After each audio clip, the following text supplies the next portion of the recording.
ഭക്ഷണം കഴിക്കൽ കൂടി ചിലപ്പോൾ അത് കഴിഞ്ഞിട്ടേ ഉണ്ടാവുള്ളൂ. അത്രയ്ക്കും ഉത്സാഹമാണ്.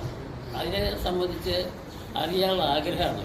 അപ്പോൾ എനിക്ക് 2-3 കാര്യമായിട്ട് ക്രിക്കറ്റ് കളിയെ സംബന്ധിച്ച് വിലയിരുത്താൻ സാധിക്കുന്നുണ്ട്. അതായത് ആ 6 അടിക്കുന്നവർ, 4 അടിക്കുന്നവർ അവരെനിക്ക് വലിയ പോകാനാണ്. മറ്റേ എന്താ കാരണം എന്ന് ചോദിച്ചാൽ അതിനാണല്ലോ കേമത്രം. മറ്റേ മുക്കി നിൽക്കുന്നവരെ എനിക്ക് വലിയ ഇഷ്ടമില്ല. അങ്ങനൊരു ദോഷം തന്നെ. അപ്പോൾ അത് കാരണം കുറ്റവും പറയും.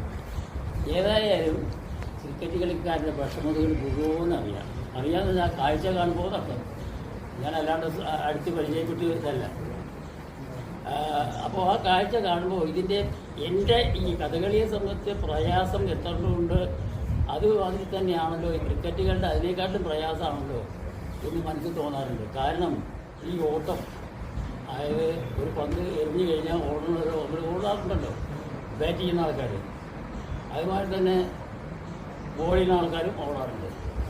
ഈ ഓട്ടം അതും ഈ പന്ത് എവിടെയെങ്കിലും കൊണ്ടുവന്നപ്പോൾ ഇത് കളിച്ചുകൊണ്ടിരിക്കുമ്പോൾ ഇപ്പോൾ ഒരാൾ നെറ്റത്ത് കൊള്ളൽ അങ്ങനെയൊക്കെ ഉണ്ടായിട്ടതിനിടയ്ക്ക് വിഷമതകൾ അവരനുഭവിക്കുന്നുണ്ടെങ്കിലും കാണികളെ അങ്ങേയറ്റം സന്തോഷിപ്പിക്കാൻ ഈ ക്രിക്കറ്റ് കളിയെ പോലെ അതുമാതിരി തന്നെയാണ് ഫുട്ബോൾ കളി. പക്ഷേ ഞാൻ അതിനോട് അധികം അടുത്തിട്ടില്ല. അപ്പോൾ ഇത്രയധികം സ്വാധീനം തന്നിട്ടുള്ള എന്നെപ്പോലെ പല ആൾക്കാരും, അനവധി ആൾക്കാർ ക്രിക്കറ്റുകളിൽ ആകർഷകരായിട്ട് അത് കണ്ടുകൊണ്ടിരിക്കുന്ന ആൾക്കാരുണ്ട്. ഇപ്പോൾ നമ്മൾ എത്ര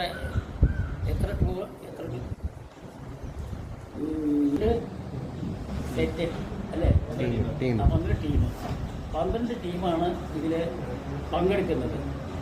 ഈ 12 ടീമും അതിലിപ്പോൾ നമ്മൾക്കിപ്പോൾ ഈ വിലയിരുത്തേണ്ടത് കാണാൻ വരുന്ന ആൾക്കാർക്കൊക്കെ ഉണ്ടാവും അതിൽ ആരാണോ വിലയിരുത്തേണ്ടത്. ഇത് പക്ഷേ വേറൊരു